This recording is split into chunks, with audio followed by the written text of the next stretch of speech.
Dari utara ke selatan, dari timur sampai ke barat, kita dipersatukan Tuhan dalam keluarga pendalaman iman Katolik. Mari kita memuji Tuhan, menyembah dan memuliakannya, setia menjadi saksinya demi kemuliaannya. Salve, selamat berjumpa kembali sahabat pendalaman iman Katolik dan para pemirsa sekalian dimana saja berada. Bahagia sekali berjumpa kembali dengan Erlin hari ini dengan satu topik yang menarik dari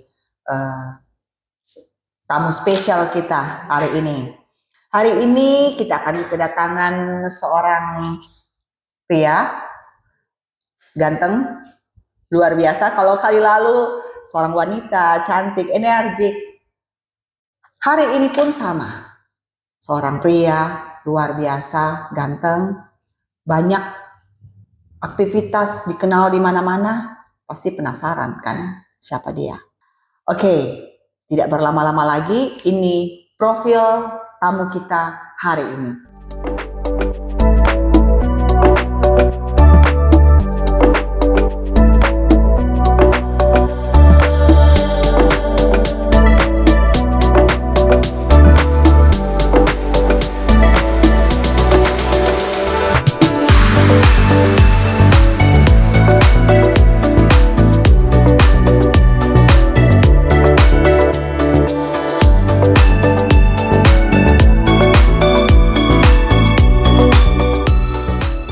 Oke, sudah bisa melihat foto profil?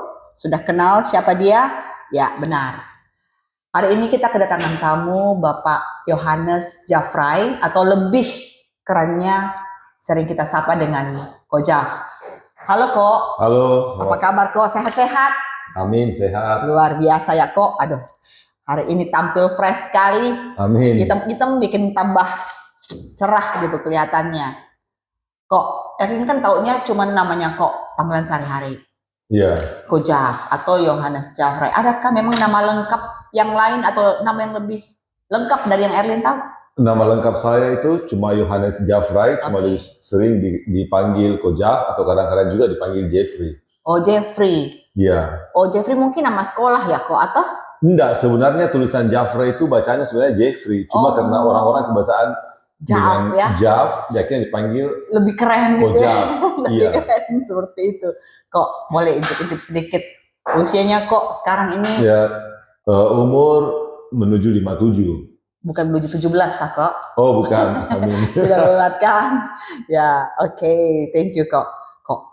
Karena kebetulan ini di dalam konten pendalaman iman Katolik. Iya. Erlin mau bertanya, apakah memang Kok semenjak lahir atau semenjak anak-anak itu sudah Katolik, atau ketika sudah dewasa baru memutuskan untuk beragama Katolik? Enggak, saya memutuskan untuk masuk Katolik itu waktu di sekolah, karena saya sekolah di sekolah Katolik. Akhirnya saya tergerak untuk terpanggil untuk menjadi umat Katolik. Kalau sebelumnya dari keluarga itu kan sebagian dari non-Katolik.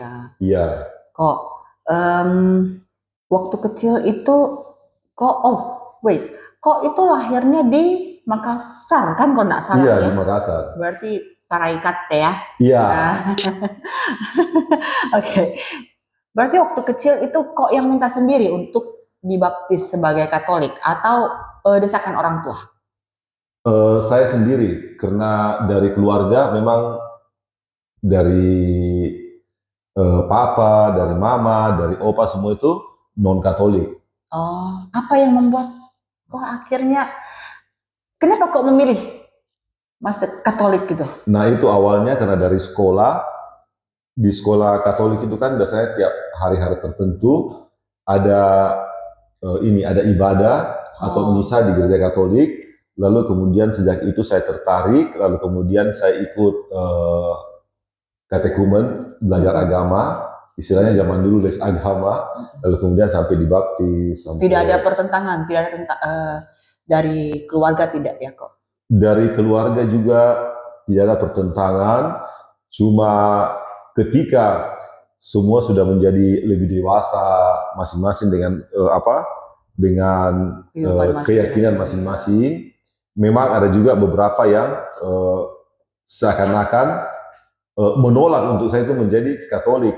Tapi puji Tuhan, saya juga memberikan jawaban kepada mereka sesuai apa yang kita belajar di Katolik. Jadi saya juga memberi jawaban yang bukan asal menjawab, tapi sesuai dengan Alkitab. Jadi memang, nah ini juga menghimbau kepada seluruh pemirsa, jangan khawatir kalau kita itu mendapat pertanyaan-pertanyaan atau memang yang tidak sependapat, kita juga menghargai mereka, bukan karena mereka mungkin mau menjatuhkan kita atau bagaimana, tapi pada waktu kita menjawab mereka dengan secara alkitabiah juga, pasti mereka juga akan mendapat pengertian yang baik dan kita tetap menjadi satu dalam keluarga walaupun berbeda, karena kan tetap sama-sama pengikut Kristus. Ya, betul kok. Kok sekarang domisili di Manado kan? Di Manado. Dari Makassar langsung Manado atau ada jalur lain kah atau bagaimana? Enggak, dari Makassar saya pindah ke Surabaya. Di Surabaya itu 20 tahun lebih, lalu kemudian tahun 2010 baru pindah menetap di Manado. Baru masuk Manado. Iya. Waktu kok masuk Manado kan yang Erlin tahu, Erlin kenal kok itu kan sudah bersama-sama dengan Gun Bridal dan Bridal. Nah, apakah waktu masuk ke Manado itu sudah bersama-sama atau memang dari luar dengan bendera yang lain atau bagaimana? Enggak, awalnya kita dari Surabaya, memang sudah sama-sama di Bridal, lalu kemudian pada waktu buka di Manado, itu memang saya yang tangani di Manado, karena waktu Gun sendiri kan nggak suka untuk tinggal di Manado. Belum kenal ya, jadi belum sayang. Ya. Lalu kemudian suatu waktu libur panjang di Manado, akhirnya tergerak untuk berdomisili di Manado. Nah, sejak itu dia menetap juga di Manado. Makanya sejak dia menetap di Manado, saya bilang untuk apa kita juga rame-rame di bulan, kan kita buka lagi satu cabang. Oke, berarti bukanya itu dari tahun 2010 kok? Kalau Gun mulai masuk di Manado 2010. Oh, 2010, persis kedatangan kok di Manado kan? Iya. Jadi kok datang memang dengan misi khusus membuka cabang di sini ya. Oke. Kok dalam perjalanan kehidupan kok, Erlin kan tahu juga bahwa kok itu pencinta Bunda Maria. Iya. Boleh kok mungkin berbagi sedikit pengenalan kok tentang Bunda Maria, atau adakah devosi-devosi khusus dari kok yang sangat kok pegang dan kok yakini seperti itu?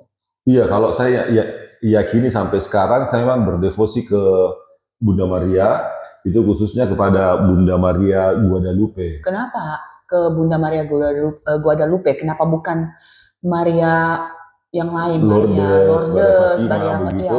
Nah begini, karena waktu di Surabaya, saya sempat bergabung dengan Misionaris Claris. Misionaris Claris itu suatu kongregasi suster-suster yang berasal dari Meksiko, dan kebetulan mereka itu berdevosi ke Bunda Maria Guadalupe. Sesudah saya membaca sejarah mengenai Maria Guadalupe ini, di sana saya mulai tertarik untuk berdevosi ke Bunda Maria Guadalupe. Jadi pada waktu saya di Manado, awal-awal di Manado itu, saya banyak sosialisasi mengenai Bunda Maria Guadalupe. Nah, kalau dulu juga di Manado Post dulu itu ada halaman religi kalau Sabtu apa hari Minggu begitu. Nah, di situ dulu ada yang namanya Spirit Maria. Nah, itu kita yang tulis. Jadi itu memang sekilas semua apa yang tertulis itu mengenai Bunda Maria. Oke. Tapi Erin mau tanya lebih jauh kok. Apa yang membuat kok memilih Bunda Maria Guadalupe itu? Apakah ada hal spesifik?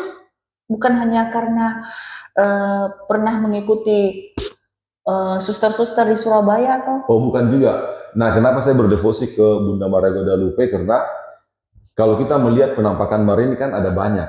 Iya. Kayak misalnya Maria Lourdes, Maria Fatima, dan lain-lain. Nah, ketika mereka membuat suatu patung atau suatu gambar, itu memang cuma dari suster atau dari anak kecil yang bercerita bahwa dia ada penampakan Maria memakai jubah warna putih, pakai kerudung biru dan lain sebagainya. Nah, tapi kalau Maria Guadalupe ini sebenarnya dalam gereja Katolik itu penampakan yang pertama. Jadi penampakan Iya, tertua sebenarnya itu adalah penampakan Maria Guadalupe itu tahun 1531. Ya. Jadi penampakan itu dimulai pada tanggal 9, 10, 11, 12 Desember. Ya. Kalau tanggal 8 itu kan pesta Maria dikandung tanpa noda dosa. Nah, kenapa saya lebih berdevosi ke Bunda Maria Guadalupe?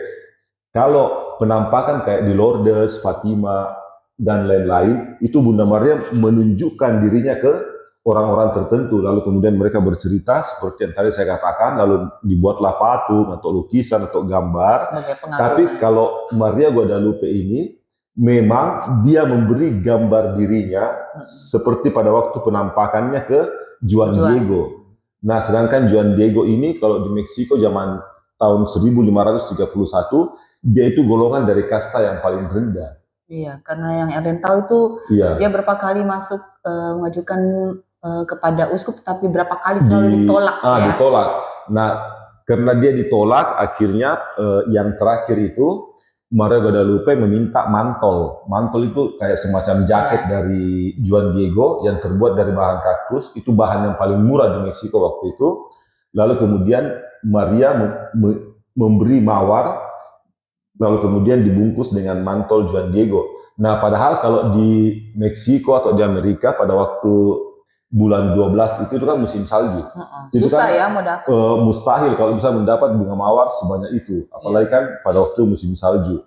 Nah, pada waktu Juan Diego membawa ke uskup buka itu langsung nampak gambar Maria Guadalupe persis apa yang Juan Diego lihat.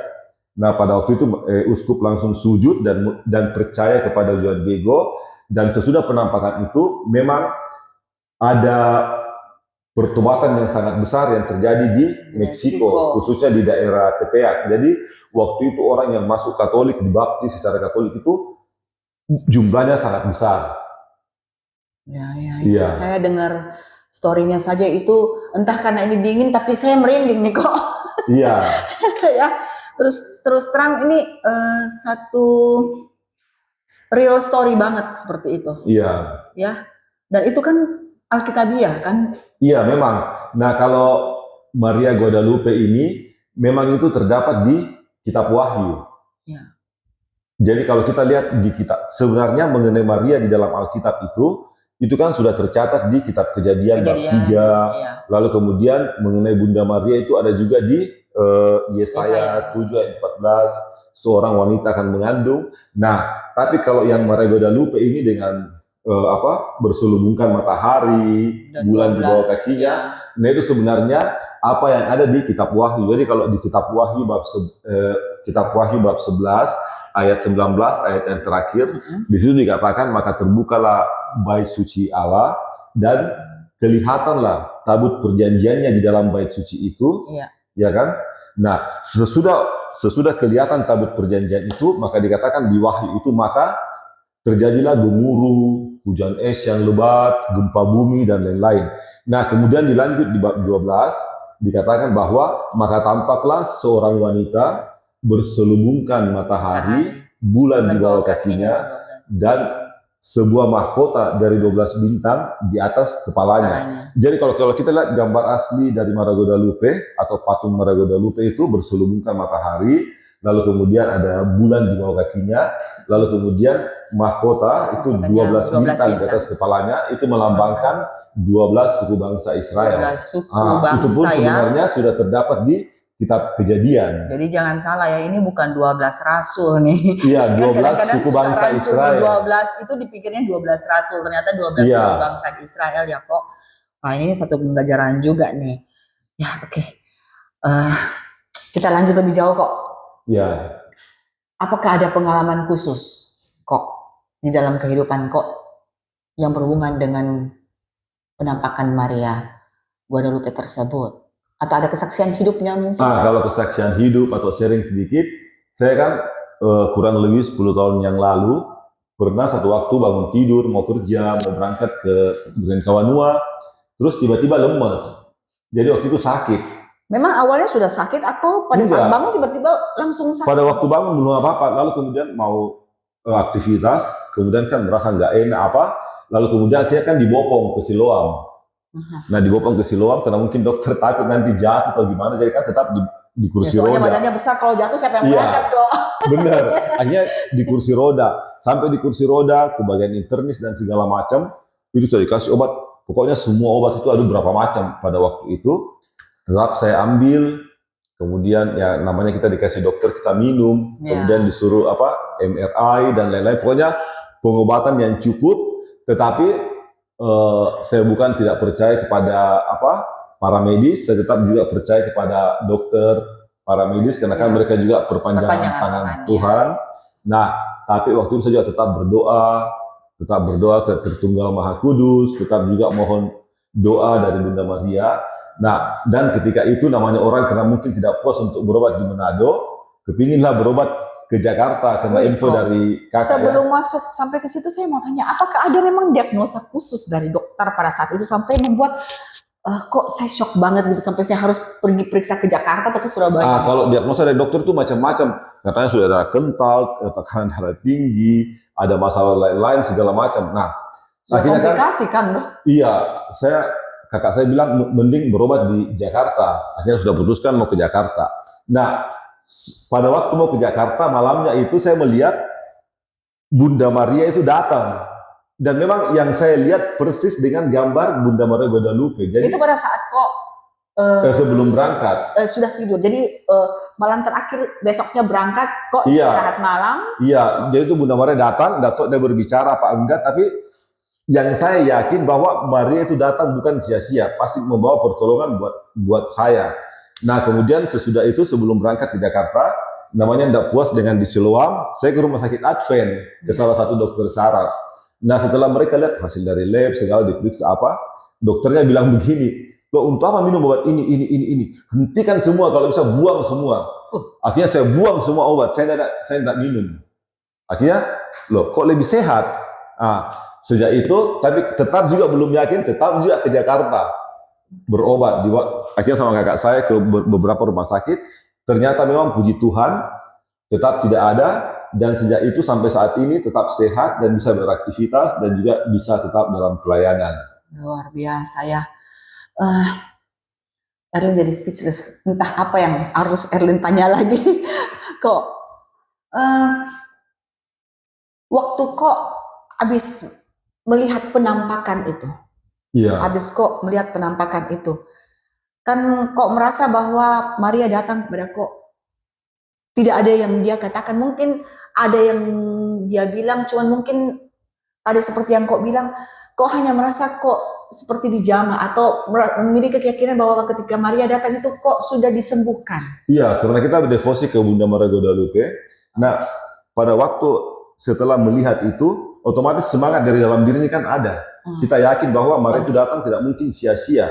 Pastikan dia membawa pertolongan. Jangankan kita yang sakit bisa sembuh, sedangkan peristiwa di Kana, dia memohon kepada putranya, air saja bisa berubah menjadi anggur. Setelah itu, apakah ada perubahan-perubahan dalam hidup kok?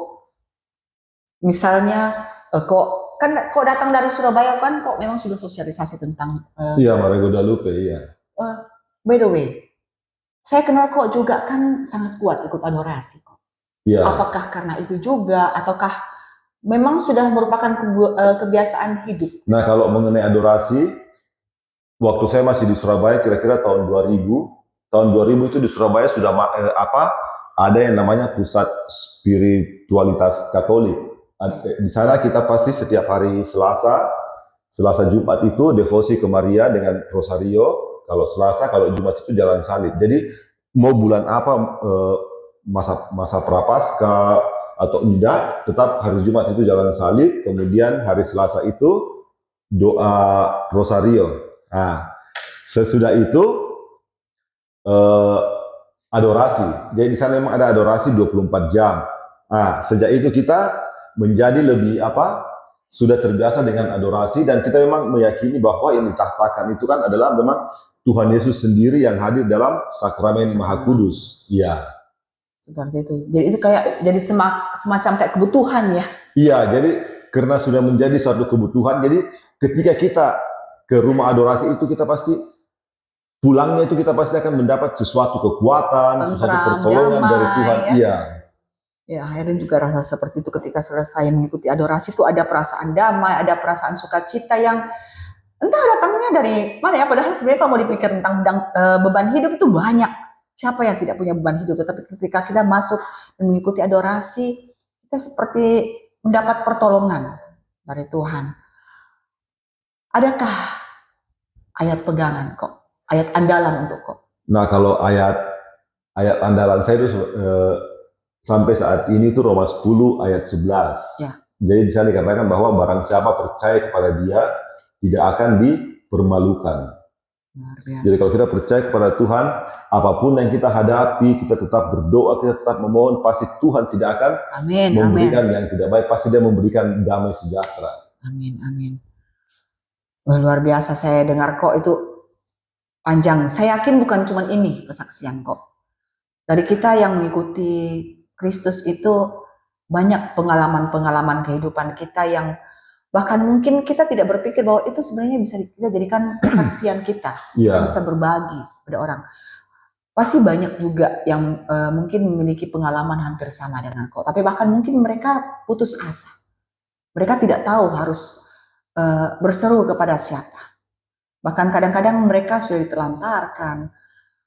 Mungkin ada yang mungkin pesan dari kok kepada mereka yang mungkin mengalami hal yang sama ketika mereka sakit atau mereka mengalami kelemahan tubuh atau hal-hal semacam itu. Nah, kalau bagi kita semua, kalau kita memang mempunyai iman kepada Tuhan, kita harus yakin. Nah, ketika kita berdoa kepada Tuhan, kita memohon bantuan doa dari Bunda Maria, kita harus meyakini bahwa Tuhan itu pasti akan memberi jalan keluar, Tuhan itu pasti akan menolong kita. Apapun beban kita, pasti kita akan ditolong kalau kita benar-benar mengimani Kristus sebagai juru selamat kita dan juga memohon kepada Bunda Maria untuk senantiasa mendoakan kita. Itu niscaya semua beban kita pasti akan diringankan. Tetapi kalau kita berdoa lalu kemudian kita membawa beban kita kepada Tuhan dengan tidak yakin, berarti sesudah misalnya saya ke rumah adorasi, berdoa kepada Tuhan dengan beban-beban saya yang begitu banyak, saya pikul beban, saya berdoa, tapi ketika pulang, saya ambil lagi beban itu dan saya taruh lagi di pundak, itu berarti keyakinan kita belum sepenuhnya. Dan jangan khawatir kalau sampai saat ini Tuhan belum menjawab doa kita, Tuhan sudah menyediakan waktu yang terbaik bagi kita. Kita harus yakin Tuhan selalu merendah kehidupan kita ini yang terbaik. Luar biasa kok. Salut. Wah, kesaksian hari ini, cerita hari ini begitu luar biasa. Saudara-saudara, Bapak Ibu, para sahabat pendalaman iman Katolik di mana saja berada, para pemirsa seluruhnya. Hari ini Erlin juga dan Anda pasti menerima banyak pembelajaran, banyak informasi, banyak hal-hal yang baru, khususnya tentang Bunda Maria dari Guadalupe. Mari pada saat ini kita mau bersama-sama mengimani bahwa Bunda Maria adalah Bunda Tuhan yang memang sangat dan perlu kita hormati. Karena dia sungguh seorang Bunda yang spesial untuk kita. Bagaimana Yesus sendiri mendengarkan perkataan dari bundanya. Mengapa kita tidak menghormati beliau? Demikian podcast hari ini para sahabat. Semoga podcast pendalaman iman Katolik hari ini membawa manfaat bagi kita semua. Semoga kita semua semakin diberkati, semakin berakar, bertumbuh, berbuah dalam iman, harap, dan kasih akan Kristus Tuhan. Salve, bye-bye. Semakin berakar,